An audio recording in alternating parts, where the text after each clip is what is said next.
So joining us today, we have Kristina M. Barbee, the author and evil overlord of the Fallout of Fallacy, the book that Kayla and I are currently obsessed with. Yes.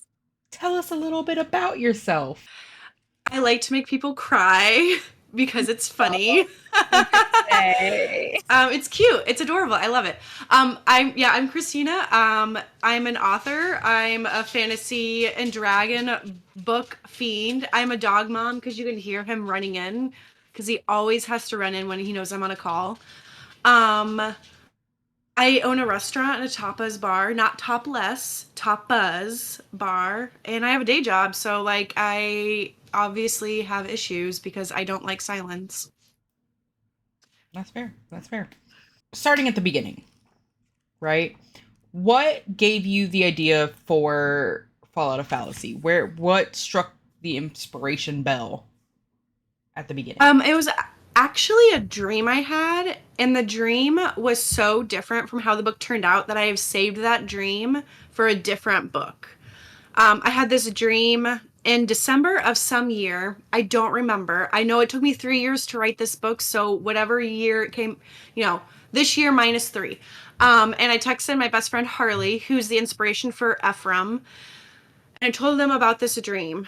And I was like, I think I need to write this. I think I need to write this. And I kept bringing it up. And then they were, at the time, they were a librarian assistant. And they were like, please do this. I started writing it and I realized the world I wanted to build did not suit that story. And the story that I wanted to tell from that dream, I couldn't come up with a world for it. So I set it aside and just kept going in this world building and then built a story around it. And that dream is now in my folder of future torture devices. Nice. Nice. Okay. Yeah. Y'all can't see Steph's utter look of pain, but let me tell you. Okay, Steph so loved the book. I really did. It's been a while, genuinely, since a book has leached into my brain in the way that this one did, in the fact that I like, not to sound like I'm suffering some trauma or something, but for the past few days, right, as I'm trying to sleep, I'll just have a moment where I just think of it again. Yeah, where I just think of it again, and then my brain goes off on a tangent that it doesn't need to be on at 2 o'clock in the morning, but it's on that tangent. Please So, text me those tangents. I want to know. no, you don't. Right before this interview, I was looking over some stuff again, and I was like, "Yeah, she's a right this one." Because I'm like, I'm like looking through things again, and like, oh, like there's lines and words that she specifically chooses to make sure that it hurts. Yeah. It's the trauma. It's the trauma. We're trauma bonded now. Yes. Yay. Okay, so when it comes to, so you said you started with the world building and then you created the story from the world. Okay. That's exciting. What were your inspirations for, like, the land and the like geography and the politics? Because there's a lot of politics within the Fallout of Fallacy. So I think there's just kind of that standard, like, classic fantasy world building that falls in. You kind of want there to be some sort of an adventure, and then you have the traditional court dynamics that you would find in anything from like Priory to Game of Thrones to Lord of the Rings to even Narnia, like the books I grew up with, kind of thing.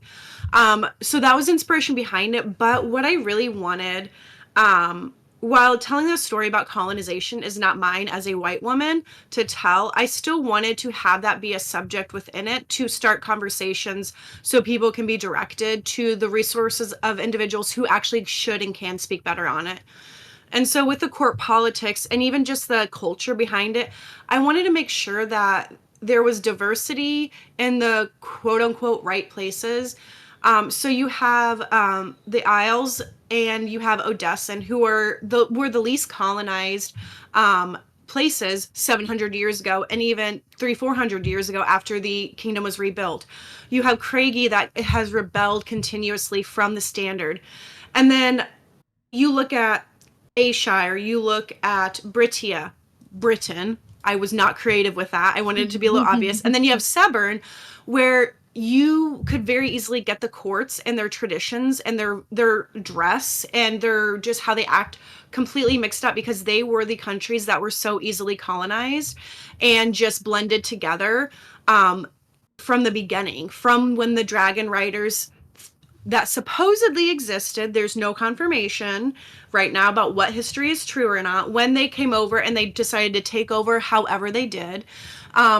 They were the ones that were like, yep, sure, we got you, we're here. Oh wait, now we're having this giant multi-year war that's tearing apart the country. We're all buddies now, let's go. So that was important to me, to include that. And I did not want it to be something where, oh, the Isles of Ayrshire have a lot of people of color in it who are from islands, so let's make them these passionate Latinas and this and that are just like, they are passionate people for different reasons, but I was very careful as I could be, to be sensitive to avoiding tropes that happen when you are adding that diversity, especially as a newly not straight white cisgendered white woman who grew up in a small white town. Like, I had to be very careful with that. And just with the land of that's what I wanted. I thought about, like, I wanted 7 countries, but I couldn't come up with enough to come up with 7. So I was like, 6 it is. And then I wanted that diversity. So that was kind of the inspiration. And I did take places in the real world where I pulled from that. And you see that throughout the series. You see more of that traditional change and that veil being lifted onto the world. Creating 6 countries is well enough. You're striking for 7. Okay. What does your writing process look like? There's a lot more silence and staring than writing. So I can never remember what it's called, but I have that thing where I can see stuff in my brain, where I see scenes play out, like, and I think in images and actions, not words. Mm-hmm. And so for me, it's a lot of, I sit down and I play the story out in my head as if it was a movie or a TV show. And then I go back and I'm like, ugh, I didn't like how that ended. And then I just keep doing that. My writing process is a lot of that.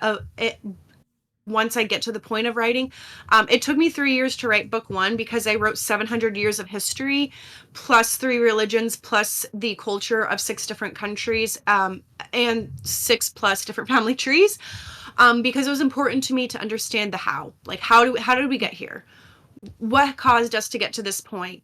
And then, okay, this action from 20 years ago caused us to get to that point. Well, let's just keep pulling it back. And then after a while, I was like, can you stop and just write something? And so there was a lot of that. And once I had that written down, I was like, okay, now I have this world that I loved anyway, but now I have the story figured out, and was able to pull from there and then start doing that plotting. I plotted the entire series out already. So I know how every book ends, who lives, who dies, who tells their story, a little Hamilton in there. And everything. So I know all of that. And then it was like, okay, for this thing in 800+ pages to make sense, I need to write something right now. That might not make sense, and it might be one line, but I need to include it, because in 3 books, somebody's going to go, son of a, she told us about this, didn't she? So there's a lot of that. And once I'm in actually the writing process, it's a lot of watching it play out in my head and then writing it down, and then throwing it away and then rinsing and repeating over and over. Oh. Sorry, I'm still focused on I've plotted out this whole series. I know who's gonna die, and my brain immediately froze. So how many books do you anticipate the series being?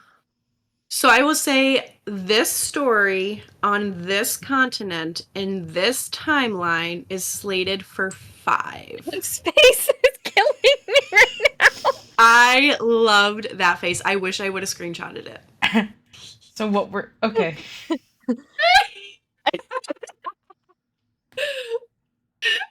You doing okay over there, bud? Yeah. This will be the story I have to, like, warn any, like, grandkids about.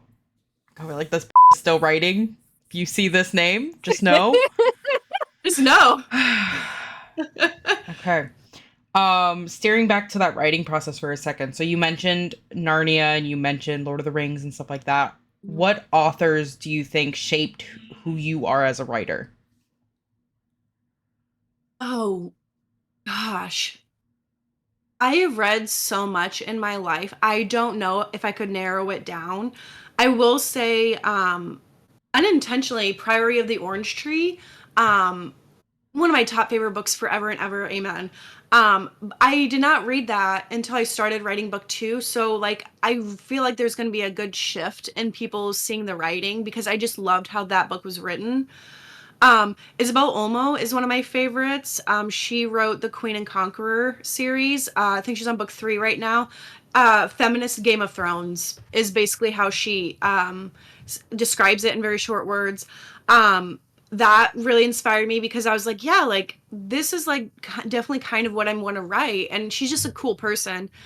She's also indie published, which is extra dope. Um, and while I haven't um read Game of Thrones, I will say like after I wrote a lot of book one, I did see some of Game of Thrones and I was like, yeah, I like find some inspiration here. And then like I had to pull back a lot on my Tolkien inspo because like him, I could take 2 pages to describe a leaf and I'm fine with it. The leaf is cute. But I did have to pull back like a lot of words just to make it make sense. So people are like, we get it. You really love the forest. It's really cute. We get it. I would have loved to read all about the leaves, though. Probably would have Yeah. been nicer. I'll describe some more. Yeah. I'll throw some leaves in the next one. It would have been nicer to me. The leaves, you know? Until I make somebody step on the leaf. Yeah. And then I'm like, okay, well. Leaves aren't even safe. The leaves are not even Nobody is safe. Okay. Including leaves. Even the leaves. So with working with an editor, I'm kind of curious about the like behind the scenes things. Are there any compromises that you were not willing to make? Like scenes that the editor was like, oh, this scene might not be well received or whatever reasons they gave. And then you were like, no, this scene needs to stay in, or this character needs to stay in, or this line. Like what were the fights that you were having to like push through? So my editor is so perfect for this series that there was never any compromises that really had to be made. Because every single thing she said to me, I mean, she still has book two in her hand, so who knows? That could change in a minute. That there was never really any fights or like disagreements or me going, well, I'm going to keep it anyway.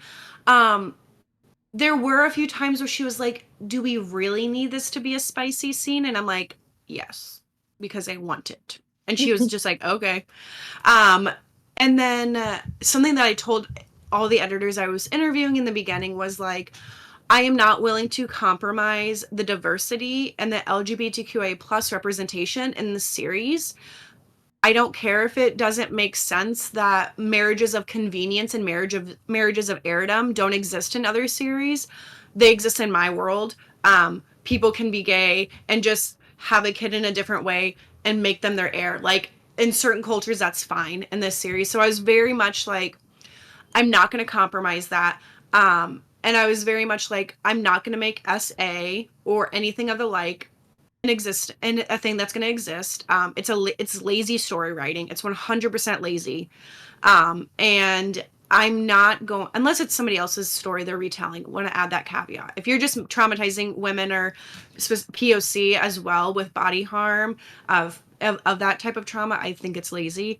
And then I was like, I'm not going to make somebody's sexual identity a trauma or something that is harm, like they might be harmed on, because we don't need to have that. There's other ways people can be evil and bad, and we can talk about this messaging without that harm being done.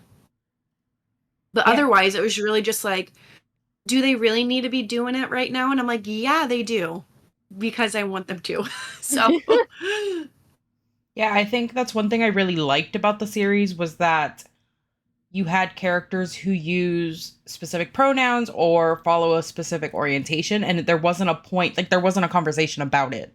You know, I think that's also a really tired trope sometimes of having to almost explain to the reader like what this means and why the characters don't care. I liked that it was just kind of like mentioned and then we moved on. It is what it is. Yeah, it wasn't like, oh, let's take a paragraph to explain what that process looked like or whatever. Yep.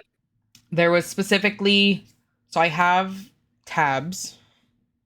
Ooh, I love them. And the blue ones are quotes that I liked, right? And there's a common theme, specifically with Emmeline. Is that how we say her name? Emmeline, yeah. She makes a point of like a couple times basically saying like, I don't want to have to explain my trauma to explain how I'm strong or show why I'm strong. And I thought that was really cool because that is a big part of, I think, storytelling and how people process the things that they went through is, you had to go through those terrible things in order to be the person you are now. And it's like, yeah, but that would have been cool to like not go through those terrible things. I would have still been a cool person, just a little less traumatized. Right. And so I like that. And as somebody who... No. Oh, yeah, sorry. I would say as somebody who's went through trauma that I could never be public about for many reasons, I've had people say like, your trauma made you so strong. And I'm like, no. My trauma killed me. I'm strong despite what was done to me. In spite, and obviously on some days it's in spite of it that I'm strong. And so that was important to me to include in that. And especially include in it coming from a woman. Telling a man, I'm strong despite this. These people harming me didn't make me better. Right. Yeah, no, I love that. Kayla, your turn. I also love that. Okay, if you're listening and you haven't read The Fallout of Fallacy and you don't want to be spoiled, you should probably stop listening and come back later because I'm not gonna dance around anything so that y'all can be spoiler free because you should have been reading this book already. Yeah. Okay, so first of all, how dare you? Why do you hate Joy so much? It's just a boring feeling, Yeah. Like, it's just, you need the razzle dazzle of like pain to make life great, I don't though. I'd like to have a conversation about like some theories that we were tossing around. And obviously I know there's not a lot you can tell us because it's all probably spoilers. This is how much they were happy for. Oh, the couple? Yeah. For those they that were can't cute, weren't see, they? Steph is holding up a book with maybe like 4 pages. Yeah. It was like 15 maybe. Less than that. It was less. I mean, in the series, that was like 3 weeks of time, I think, that they were happy. Yeah, it was longer than maybe like 3. a couple of days, for sure. They had a good run. Do you want to know a fun secret about how it was supposed to end? This is a super huge spoiler, so people, please, seriously, don't be listening. We can cut this out. Oh, I'm not no. going to. No, like, I'm gonna put. It's fine. We'll do it. Yeah. Okay. Aura was actually supposed to be the one that was killed, and Sir Lauren was supposed to live with the fact that he was partially responsible for getting her killed. That was originally going to be the end. I don't know which one I prefer. I know. But I was like, no, I was like, Aura's story is not done yet. But originally she was supposed to be the one that was killed, and her murder was the catalyst for the war truly starting. I still go back and forth if I should have done that. But I was like, no, what happens as a result of her staying alive is so much more accurate for, I think, specifically how the queen wanted to handle her, which is why she said at the end, like, oh, no, you don't get to be made a martyr, not yet. Right. She was like, that's why you're not dead, because you don't get to be made a martyr. So, yeah, that was originally going to be the ending. Yeah, I think... I mean, I've got a lot of feelings, right? I think it makes... No. It makes sense for it to have ended the way that it did, because, like, he had his oath. He, like, made sure to repeat his oath to her. Like, I think he was kind of hinting at her, like, this is my oath, and I'm going to stand by this oath, And I don't think she because she says I understand, but I don't think she understood. No. I don't think she understood until she saw. Yeah. And I think that was incredibly painful. Mhm. Another death that I was rethinking about was of Orville. That one also really hurt because you can see like the immediate like shift in the king because he no longer has his like morality. Like no one in his tight circle of people that he's willing to listen to are having that like moral compass for him anymore. You know, he's got the one person that was like, hey, let's like stay sober a little longer in the day is no longer there, you know? Right. And I think that was really telling. I am incredibly upset at you, but I'm very much looking forward to kind of seeing how like Belva and her people really start responding. Because I loved Belva the entire time. I loved the fact that she was like unapologetically the one in charge, you know, and the scene specifically between her and her husband when he like makes the mess up and he's like agrees for something for her and she's like, you just like undid all of this work. Yep. You know, I did all this work I did to make myself respected because you've played right into this man's political hand. Yeah. Yep. And I think that scene was really important.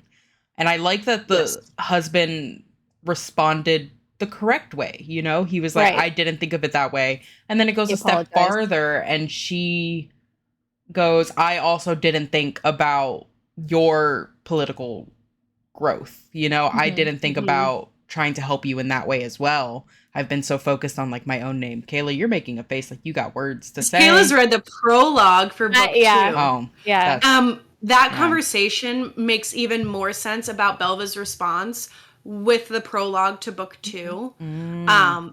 With her, because she said in that scene, not the prologue, but in the scene you're talking about, Steph, she said something like, I've been so focused on me, I didn't focus on teaching you. Something along those lines. And that line makes so much more sense when you read the prologue of book 2 of like why she immediately felt that was how she needed to respond and that she needed to take some of the weight that was not hers to carry. He screwed up and she should have been like, she should have threw the other shoe at him. Like I liked the way you even worded the throwing the shoe because it like was comedy in a very serious moment, which I liked. I think Kayla and I are in a really interesting position because she's obviously read the prologue. I've read a different scene. So like I know things, she knows things. We can't talk about the things that we know. Secrets. It's just their secrets and we don't keep secrets. So this is interesting. This is difficult. So I know that we briefly talked about Daguerreus and his father being Washington and Hamilton. Were there any other kind of fictional or non-fictional people that you kind of saw as inspiration for characters? Oh, so I'm Scottish. I am a descendant of the William Wallace family. His brother, not Sir William Wallace, but his brother, the one who was drawn and quartered and beheaded by the Church of England. That was the one I have been told we're a descendant of that one. I will clarify. And so when you read the history of Craigie, it is very closely tied to the Scottish history. And Sir Wallace Neilson is a historical figure in the book series that is based upon Sir William Wallace and how he and my great times a million uncle were killed by the church and the state. So there's that. Craigie in general, they are just based upon the vibes that like hot Scottish women give me and like Viking women in general. Still wrote her Lady Cathilla, Queen Cathilla, before I knew I was gay. And now I'm like, damn, those signs were right there. The call is coming from inside the house. Yes. Yeah. Who was it? King Andreas oh, is that the right king? I can't remember. The king that had like 6 or 7 wives in history was based on King Henry VIII, and all of his wives. And everybody else was just kind of like randomly pulling from myself in a non-egotistical way, but in a I identify with this trait and I understand this emotional wound, and putting it in this person in this position would be interesting. And then Emmeline is based upon my best friend, Andrea, who Emmeline is autistic as well as Andrea is, and it was a point for me to have that representation in there. Andrea is a beautiful, amazing, perfect human being. Even though I love her boyfriend, no man is ever good enough for her. Only I am. So I wanted to like give her this story with Emmeline, to be the hero in a story that she never got to be. And so writing a very strong and autistic and bisexual woman who's very assertive and straightforward, who is a hero, regardless of what happens in the future. I'll add that caveat. Aura was unintentionally that face. Aura, it was unintentionally a very heavy self-insert. It just kept happening. And I have feelings about that because Aura is such a main character, and I have a lot of worries about accidentally doing a white savior thing. So I'm intentionally attempting to disassociate myself from her more, just because of how important she is to the story. And I feel like it would be so odd for me to come in and be like, the main character that does all these cool things is actually me. So yeah, there's that. And there's just like several people in my life who are like, there's a couple of exes who are random people throughout the book that get murdered. Where it's just like, here you go. I did pull inspo from Star Trek for some of people's mannerisms and how they act. Just like side characters, just because I'm a Trekkie, and I wanted to put that in there. Yeah, and that's kind of really, I'm sure I could find more intentional inspiration if I looked harder. But I think some of it was just like random autistic dumps of traits and personalities.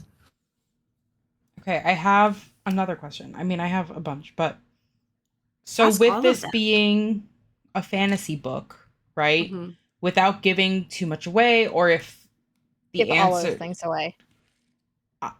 Will there be more evidence of like the idea of magic within the world? Because that's obviously a big facet within the fantasy books, you know? And so seeing kind of mentions of it or like whispers of it.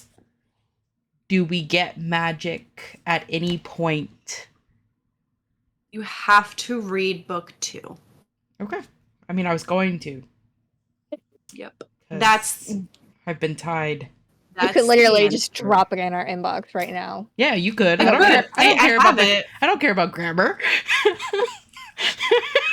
Yeah, book 2 will answer a lot of questions about the history, the lore, and what the truth is. Because the veil is now lifted for the characters, so I've now lifted it for the readers. So you will see a lot of that in book 2. A lot of the answers. Nice. Answers you seek. Answers you seek are within these pages. And I'm going to evil cackle. So I know I mentioned theories earlier, and I do really want to dig into those. One of the ones that we were talking about for probably like an hour on and off prior to this conversation was Prince Percy. And my belief, I won't speak for Steph, but my belief that he was the one who snuck the parchments in the trunk with the 2 severed heads. Yeah, I figured I was going to get a shrug. Steph knows the answer to that because of the scene she read. God damn it. She knows the answer to that. Yep. Why would you do that? Why would you do that to me? I was playing it so cool. Because I'm a chaos starter. Come on. Yeah, I was playing it so cool. I would also like to earn some brownie points because this conversation happened off the podcast and I didn't say nothing. No. Thank you. I'm glad. I was watching your face when Kayla's asking us to be like, did you say anything to disassociated. Yeah, so you will know the answer to who put that in there in book 2. Okay. Is it safe to assume that the other severed head in the trunk was Lauren? The one that they did not recognize? Yeah, the one that was unrecognizable to the Montarians and their allies. Yeah, that was Lauren's head. Okay. Solid. Love that. Lauren's head was in there. Yeah, that's what I was saying. Yeah, we know the hinted of the other thing. We were just making sure his head was the one that was in there. Yeah, it was his head. Okay, so I have kind of a clarification question. Obviously, you can tell me to go fuck myself if you're not going to answer it. At the execution, right? Which one? There was a lot. The last the one that made me cry, ma'am. Yeah. Okay. Aw. Why'd you cry? What? So in that scene, right? You make a point of saying that the royal family is present. Mm-hmm. Are we able to know who of that family is present? Because the only one that we have an interaction with is the queen at the end. Yeah. Oh yeah. I guess I didn't realize that wasn't clear. So oh no, I know why I didn't make it fully clear. So I will say the king and the queen were there. And then obviously Aura was there. Mm-hmm. Yeah. I'm gonna leave it alone at that. Mm-hmm. Mm-hmm. I figured you would, but a girl had to try. Because I can't remember what I put on the page of book 1 versus book 2. So okay, that's fair. I meant to reread it on the trip, and then I got car sick, so it's okay. That's fair. I already plan on rereading it again before I get my hands on the second one. She's gonna dig in so hard and go looking for those threads. Now my tabs are gonna go on the top this time because I want to use the same book. What I can't wait, I'm just gonna say this, is I can't wait for everybody to read book 2 and then beyond and see all the things that get revealed in book 2 and book 3, because I'm already working on book 3 as well.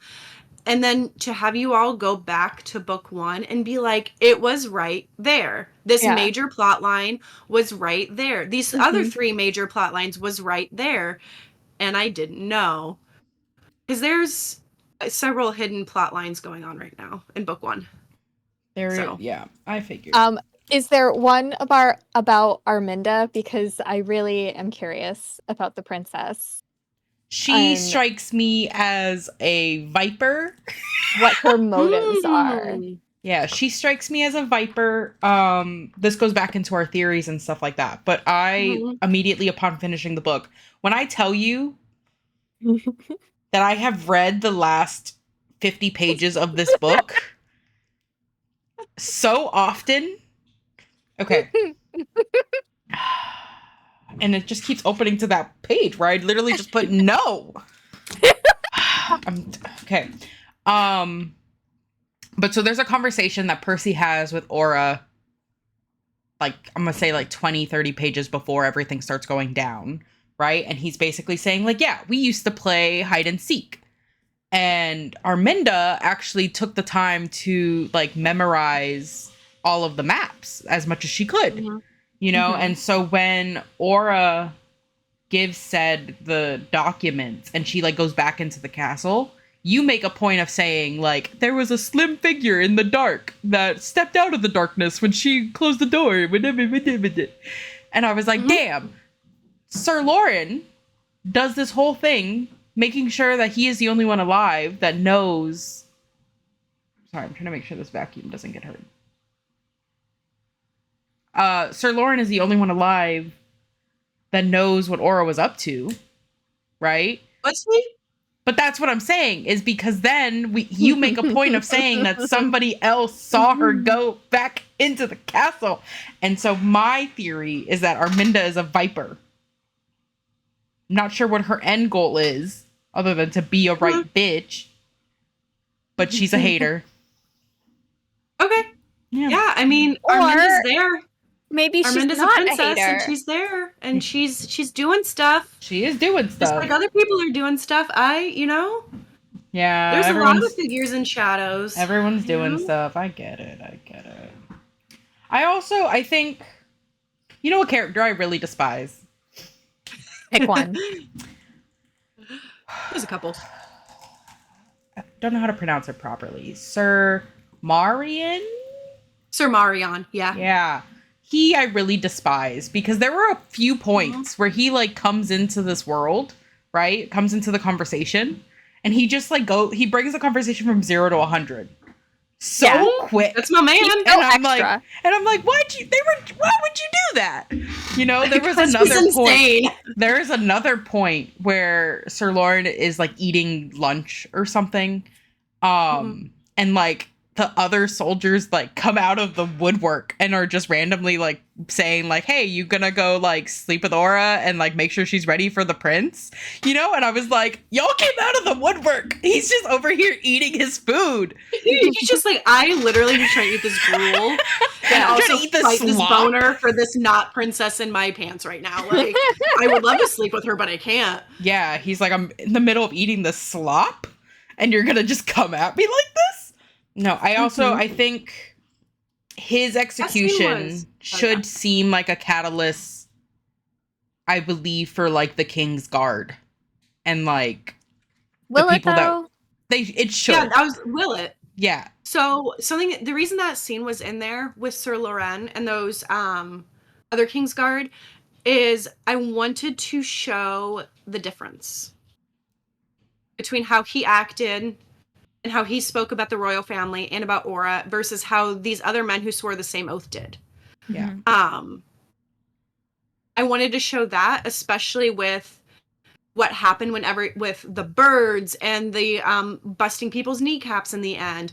I wanted to show that difference, that like honor is different for a lot of people. Oaths are sometimes just words. Right. And sometimes people take those oaths seriously. But it comes out in a different way. So that simple little, like, I think it was just a couple pages, really, was really important to show that difference before shit really hit the fan. Yeah, I think you did a great job with this book. I think it's a book that everybody should read. Thank you. With like a box of tissues next to them the entire time for different reasons, depending on who they are, you know? You should get a few more boxes for book 2 for different reasons. Man, I was going to give you a compliment and now I'm just... Yeah, right? Like, we were being nice. The faces I just got. Oh my God. Just dead and what? We were sitting here being really nice. No, I think... I'm not, though. I think the plan... Which, I mean, Kayla and I hadn't sat down and really talked about it, but I think the plan will be that once we have arcs in our hands, we might film something. Oh, dude. Like a live read along. I would love to do like get our live reactions to everything for you. Yeah. Stop chewing that. I have to take the day off work because I want to watch it. Yeah. So you give us the date as soon as you can. Obviously, no rush on it. Of like, you will have it on this day, because then Kayla and I have calls to make to our office. Yeah, we'll take the time off from work. And my students will survive without me for a day. A couple days. Yeah. They'll say, Miss, why weren't you here? Listen. Trauma. Exactly. I had fictional characters who were going to hurt me. Yeah, and I need to make sure, because I won't be able to focus on anything other than that. But Kayla, were there any other questions you wanted to talk about? Outside of book 2, what's next? What's next for you? She's going to say book 3, book 4, book 5. Should I say this? I say yeah. I'm gonna say book 1 extended edition ? With all the scenes Okay. I cut. I'm here for it. Question mark though, because I do need to focus on this main series, but it's been on my mind since I pressed publish of like, it was a debut novel. You have to meet a certain word count, even as indie. You have to, quote unquote. I should have just done what I wanted to do. So the book was about 130 or 40,000 words. It was originally 160,000. I cut for word count. Because the actual one was meant to be a lot longer, so you got a lot more of why the king sucks and why this war makes sense to happen. And then there's a lot more like filler. I use the word filler loosely. Because to me, filler is like, oh, character development, background information, World building and like once stuff. the plot, and once the plot picks back up, like, oh, that slowness made sense now. So that's been on my mind a lot. I obviously don't have a publisher to tell me no, but I do have to like finish this bit. So yeah, we'll see. I would love it. Is there anything else that you would like to share with us about book 2, or that you can share with us about book 2? I can tell you what the name is and the synopsis, because nobody knows what the name is, not even my editor. Yes, please. Do you deserve to know? Do you guys deserve to be the ones It's I reveal almost it my to? birthday. It's my birthday month. It's my birthday month. So, book 2's title is A Darker Path to Justice. I don't like that. I mean, I like it, but I don't like that. I don't like what it means. I don't like what it means. I knew, that's why I was like, if I tell you guys what book 2's name is, you're gonna be like, oh fuck. It sounds like bloodshed. Maybe. Yeah. Yeah, that's book 2's title. What's the synopsis, you evil? Okay, so this is the unedited one that needs to be pared down because I write really long book blurbs. What may have started, oh wait, nope, that's not right. In the realm of Victorious, where the echoes of a new war ring louder with each passing day, the threads of newfound destiny weave a tapestry of conflict, betrayal, and vengeance. At the heart of this chaos stands two figures once bound together by generations-long loyalty, now torn asunder by the tyranny uncovered by eyes not meant to see more than the shroud placed in front of them. King Ivan Scott grapples with the demons that haunt his maddening mind, and Lady Belva Montarian stands at the precipice of a new destiny, one she did not choose and is hesitant to hold on to. As her new title of Queen of the People pushes her farther down the path her own actions forged, she begins to worry. Will her new desire for revenge consume her, overshadowing her quest for justice? Pause to see your faces. Within the hollowed halls of the King's Keep, insidious forces conspire to seize power and force a new tide of change, their plots threatening to plunge the realm into more chaos. King Ivan's grip on reality slips with each passing day, while the Lords of Odessin and Lord Tyrion the Tyrant scheme and plot, their ambitions casting a shadow over the council chambers they ally themselves in.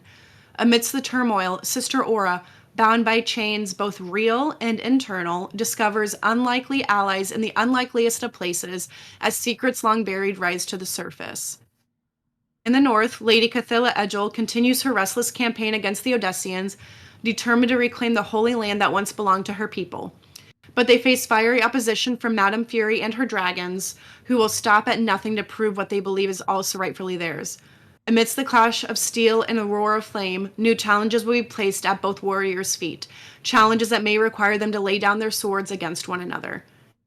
In a world where justice is but a fleeting illusion and revenge the only currency worth trading, the line between hero and villain blurs, and the consequences of every action and inaction becomes all the more dire.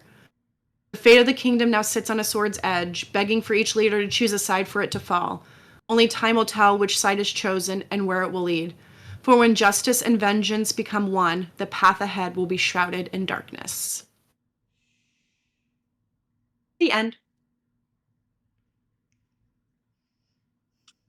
Okay. Sometimes I don't like you. It's a little long, so we'll like shorten it up, but yeah. Yeah, that was what got us, was the length of it. Yeah, just certainly not the context. Word and word and word. Yeah. So there's that. Darker Path to Justice coming soon-ish. My editor determines that. Maybe this year. So what I can say is my hope is for around Yule or New Year. Mm-hmm. I have yet to get the big plot edits back from my editor. She's working diligently on them. Once I get those back, if they are huge, then it's pushed. If it's not, then I should be able to make more likely January work. So arcs would probably be like a holiday gift.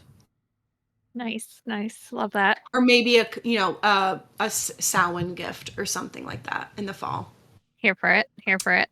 My birthday's Halloween. Keep that in mind. I was gonna say Steph's birthday is on Halloween, so you know. Maybe Steph will get hers on Halloween, and Kayla can get hers later. Damn! All I got was I'm kidding. I'm just evil. Yes, you're hot and you're evil, but we love you for it. But we love you for it. I'm excited for book 2. Me too. I'm scared. I have a question for you guys. Can I ask you a question? Yeah. Oh, yeah. Who's your favorite character that's still alive? No, see, that's a trick question because they're not going to be alive if I tell you who it is. I'm going to say it's Father Figgins. Oh, you mean the future ruler of the Empire? Oh, cool, neat. Yeah. I really like him a lot. The only one who lives at the end. Yeah. No, you can't ask me that. I'm not answering you. Yeah, no, I'm not. Except when you said, "Oh, Sir Lauren," I was dying in chat. Like I fell over in my chair, just going, "Oh my god, she's gonna be so mad." I was literally sitting here like, man, she's gonna be so mad that I made her read this book. I saw your eyes, Kayla, and you're just like, "Ooh," and just looked down, and I was like, "Same, Kayla," because I was like, "I ain't saying shit." I have another question. Oh, okay. Obviously, you can't tell me much, right? Will there be romance in book 2? New romance, not like established. Well, I don't care if it's new or established. Just will we see it there? Because what I did like about this one was that there's really 3 spicy scenes, right? One, while nice, I could have done without because I don't like that person. That was a good scene. Yeah. And then one obviously that I loved the most because it was a long time coming, I think. A little shipper at heart over there. Yeah. It was good. And then it died. I'll write you a little fanfic of them escaping the castle and living happily ever after, forever and ever, with all the babies. And I'll print it. It'll be a good birthday gift. I'll print it and bind it and make it its own thing. And then whenever book 2 hurts, you're just gonna go, nope, actually, this is how it ended. This is how it ended. He rode away on an imaginary dragon and lived happily ever after in a cottage. Yep.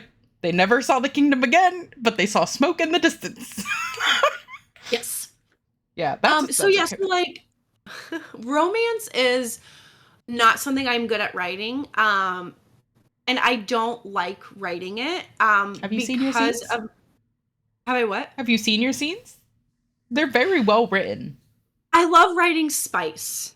No, but even the romance bits, you can see it. Even like the things that maybe weren't written with the lens of romance, but like every single interaction between every single interaction between them is great. Every single interaction between Aura and Sir Lauren, like you could see even when they weren't doing anything, like you could see that they were pining and like it's I'm like glad they did a good job on that. Yeah, no, I think you do a fantastic job at romance because I think a lot of people's issues with romance will be like, oh, this like spice scene came out of nowhere, but they didn't have chemistry. You know, and I'm like, no, we saw chemistry with them from like the moment that they started hanging out. because you saw that like Aura was like, oh, he likes reading. Let me talk to him about books and like. Oh, that library scene where he's just like keeps like looking at books and then she just walks over and just like pulls it off the shelf. I was like, that was so cute. I was like giggling and kicking my feet. And then I was like, I know what I'm gonna do to them at the end, and it's funnier now. It's gonna keep reminding you of that. But like no, I think you do a really good job at romance to where it feels believable. Yeah. Thank you. You know? I will say romance isn't a huge like thing to me. I feel like I personally struggle to write it, and I think maybe after hearing this, it's more of an emotional struggle because of my real life experiences that I haven't really experienced real love romantically before. And Kayla knows why my voice might be cracking a little bit right now after what happened lately. And I struggle writing it because I firmly don't believe that I'm going to get a happy ending in my life with romance. And so I don't really care about writing a happy ending. And I think it's just that frustration and that like it hurts to write to give this to somebody fictionally. But it does exist in the world. Oh, I almost gave a spoiler about something that happens to a character. Don't let us stop you. That away. No, I almost, because I want this thing to be up in the air for that person. And something that I will say that happens in the book is there's a romance that is hinted at that doesn't happen, and the reason it doesn't happen, I think, is really good. In book 1 or book 2? It's hinted at in book 1 between some of the main characters. That there's feelings. This might be too spoily, but that romance never happens. And the way that I wrote it in the future, it's a scene I already wrote for like, I think book 4, or whatever. Yeah, I'm like, this is gonna happen, where it's like, it makes sense because like not everybody needs to be in love with me just because they have feelings, right? But yeah, so like there's like some romance, but it's mostly just like these people already exist and they're together, or it's like a fling. And there is one romance thread that is, as long as the characters keep doing what they're supposed to, will happen, that I think will be very satisfactory to people. But there are a couple of characters that are asexual.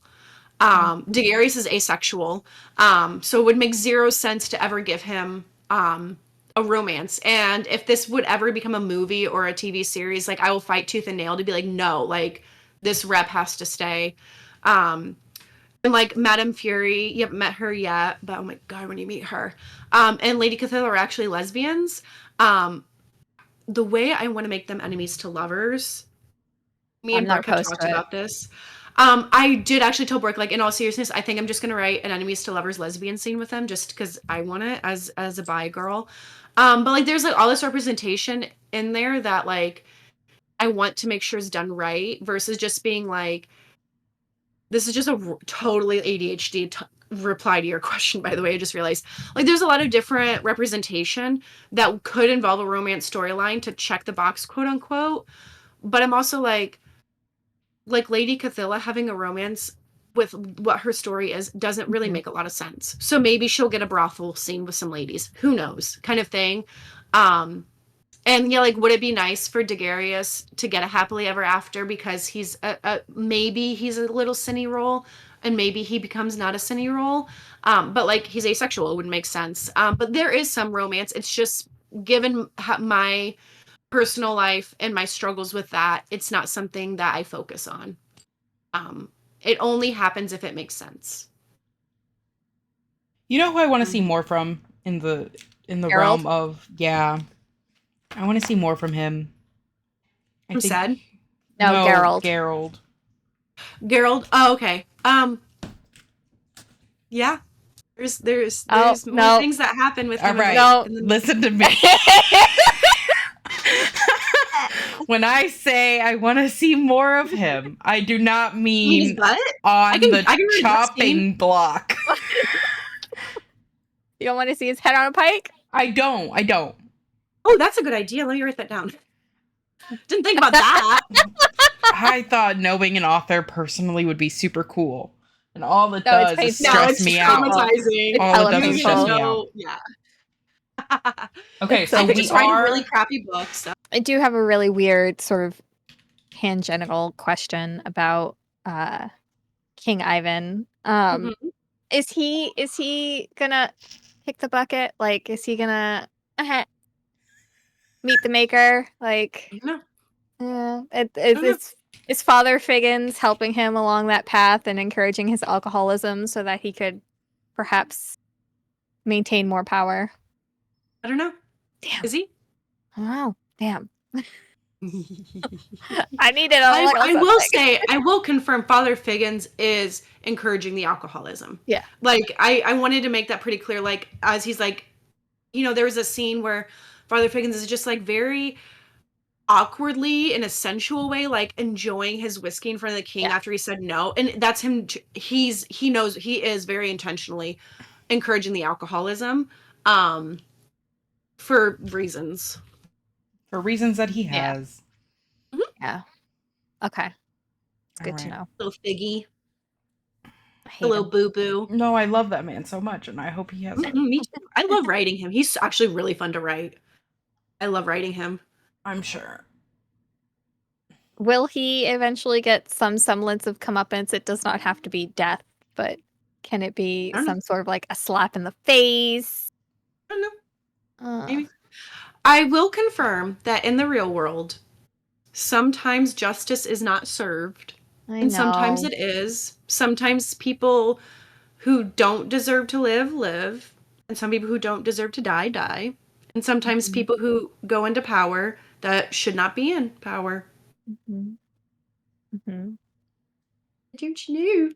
I hated Are him. That's just you life. are you pulling in a lot of current real life events into the books, either purposely or subconsciously? I'm trying not to. Mhm.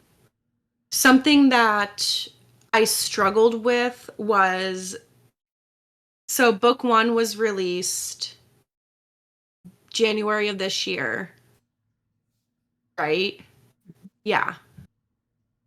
And last October was when Israel did more of the Palestine. Mhm.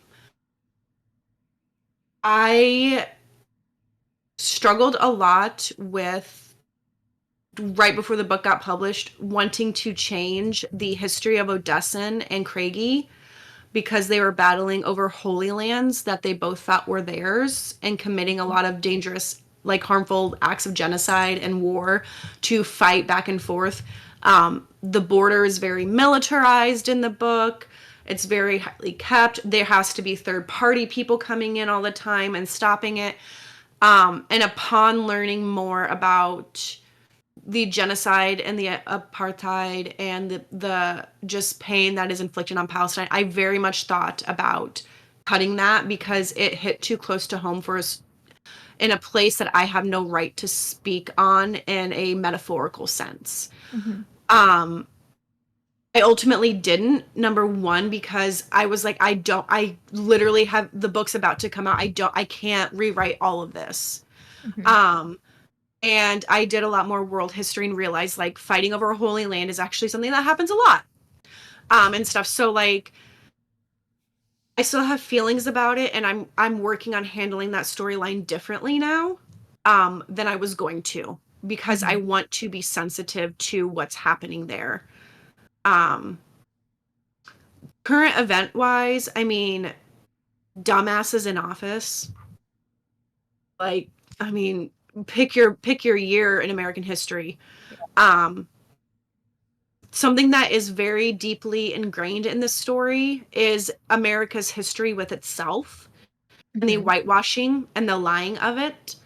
Um, and that was important to me because I specifically remember, this is something I bring up all the time. The Trail of Tears was 3 sentences in my history book in high school. I didn't learn about the Trail of Tears being what it is until I was an adult. We were taught, went to a small town white school. We had our first student of color was not until I was in 9th or 10th grade. So it's very white. And I remember being told the Trail of Tears was they just escorted people across the country to different lands. Mm-hmm. And then I was like, and then like the tears were because it was just so hard, and there was a lot of crying, and I was like, okay. I was a teenager. Who knew? So with the fact that in this kingdom, there's no real knowledge of the truth of history. There's a lot of guesses. The Great Civil War, there were libraries burned and artifacts taken and things destroyed, specifically for control and to rewrite the narratives. You see that whitewashing of history with Broken Tower. With what you know about Broken Tower in book 1 and what you'll know more about in book 2. So I wanted that to be a common theme about it is very dangerous to believe you know your history because the person in control who won is telling you this is what happened. Right. So that was a very common thing I wanted to really, really hit a lot. So. And it did. It did. For sure. Mm-hmm. Thank you for being here on this episode. We learned a lot, not as much as I wanted to. You'll learn a lot when you get the book. Yeah. Have you guys read the lore in the back yet? I've skimmed it. I haven't actually read it. I'm telling you, I've read the last 50 pages. Quite a lot. Oh, I thought you just meant of the book part. No. Just the lore. Yeah. That was fun. I had to tighten that up so much from what I wanted to put in there. Lore book when? Oh, like an unofficial guide? Lore or it could book be an official when? guide, obviously, but. Do we want to say this? Yes. Usually. We can cut it. So between you and me, okay. Hold between on. us. Okay.